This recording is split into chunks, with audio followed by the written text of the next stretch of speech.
We just discussed the practical aspects of constructing single-valued functions in a complex plane by splitting it with branch cuts. In doing so, we implicitly used the concept of analytic continuation. Now it's appropriate time to put your intuition about it on a firmer ground. Intuitively, analytic continuation provides a way of extending an initial domain on which the function is defined. Before we start making exact statements, let's consider some example which shows why the word complex is so essential here.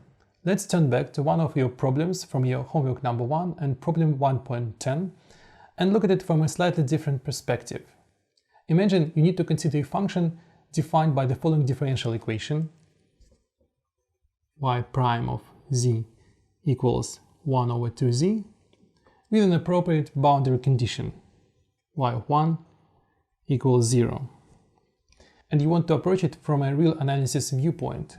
And to stress that z variable now is restricted to a real axis, we temporarily change notations z to x.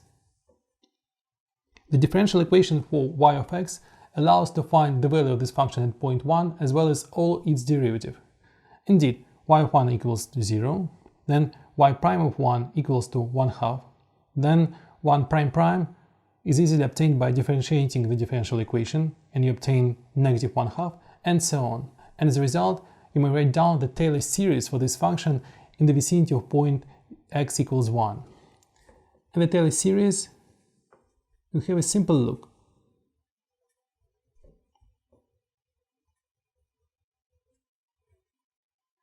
Well, that this Taylor series defines our function for the entire real axis. Actually not. A simple ratio test tells us that the radius of convergence of this power series is 1, and that means that the series is ill-defined outside the region from 0 to 2.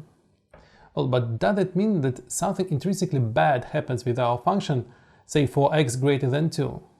Well, to understand it better, let's approach this problem from a different perspective, namely, let's just directly integrate it. And we immediately obtain the solution as 1/2 of log of x. And we see that the function is perfectly well defined for x greater than 2. For example, we can easily find the value of this function at, say, point x equals 3, right, and obtain 1/2 of log of 3. While it would be quite a risky enterprise to obtain the same answer from a Taylor series. But still, the left boundary of our convergence domain, x equals 0, seems to play a role of kind of impenetrable wall. Because from this point of view, both of our definitions of the function, like the first one or the second one, are equally useless.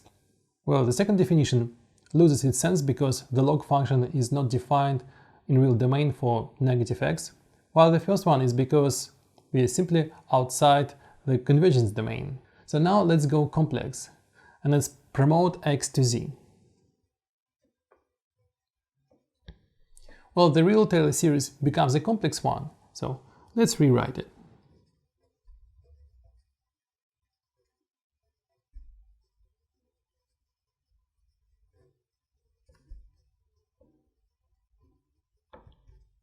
But it still fails to converge outside the unit disk centered at point z equals 1. While the promotion of the second definition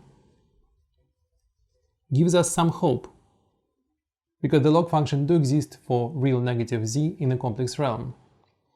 And as a result, the singularity z equals 0, which was an impenetrable wall in a real domain, now can be easily bypassed in a complex plane. But this flexibility, though, comes at a price which you probably already anticipate. Because, for example, what is, say, the log of negative 1? Is it I pi, or maybe minus I pi, or maybe 3 pi I? All answers are equally good and we need to choose one. And the flexibility of the complex plane actually allows us to resolve this ambiguity. Let's recall the precise statement of problem 1.10.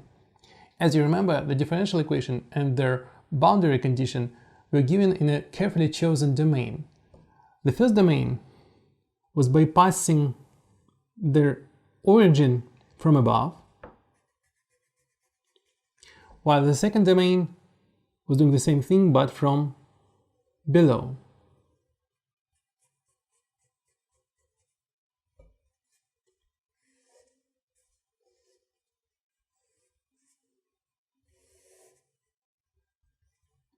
The peculiarity of these domains is that both of them exclude point z equals 0, because this point is unavoidably problematic since the derivative of the function at this point is infinite.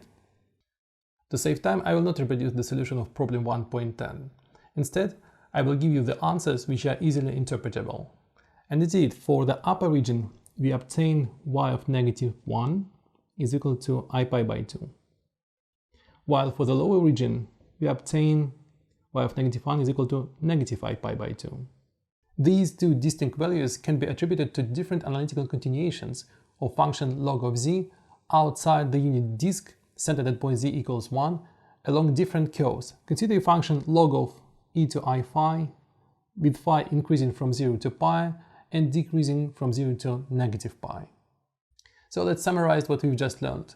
We started with the definition of the function via differential equation and managed to construct a Taylor series with finite radius of convergence, which doesn't prevent the function to exist beyond this radius.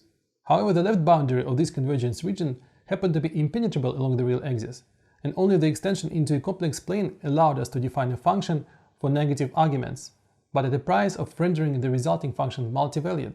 So now let's proceed to discuss these outlined ideas into a deeper and somewhat more rigorous way.